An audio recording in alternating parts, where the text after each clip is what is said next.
అంటే ఇప్పుడు ఆ 23 థియేటర్స్ లో సినిమా అయినంటే ఫస్ట్ ఎఫెక్ట్ అయ్యేది పెద్ది. సో అప్పుడు పెద్ద ఎఫెక్ట్ అయితే ఏంటంటే అప్పుడు చిరంజీవి గారి దగ్గరికి వెళ్ళి, చరణ్ గారి దగ్గరికి వెళ్ళి, సార్ ఇది సార్ సిచ్యువేషన్, ఇట్లా లాస్ట్ మినిట్ లో చెప్పారు, ఆల్రెడీ ప్రొడ్యూసర్ అయిన ఆయన పెద్ద మీద ఒక అమౌంట్ ఆఫ్ ఎక్స్పెండిచర్ అయిపోయింది, సో ఇప్పుడు ఈ హిట్ తీసుకునే పొజిషన్ లో ప్రొడ్యూసర్ లేరు, కాబట్టి ఏం చేద్దామండి అని చిరంజీవి గారిని అడగడం ఇంకా నెక్స్ట్.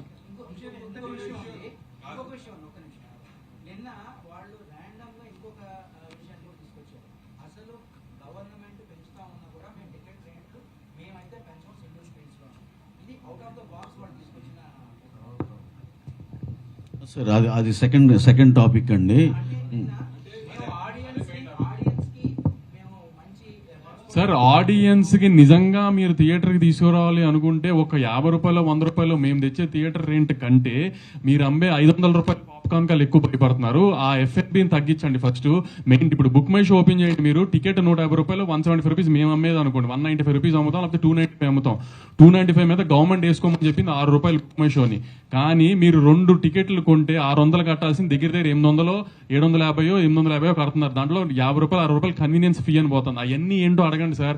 అవన్నీ తగ్గించండి, ఎఫ్ఎన్బి పాప్కార్న్ తగ్గించండి, మీ కూల్ డ్రింకులు తగ్గించండి, అన్ని తగ్గించండి, ఆటోమేటిక్ గా జనం థియేటర్కి వస్తారు. మేము పెట్టే 100 రూపాయలు 50 రూపాయల మూలనే థియేటర్ జనం రావడం ఆగిపోలేదు ఏమి.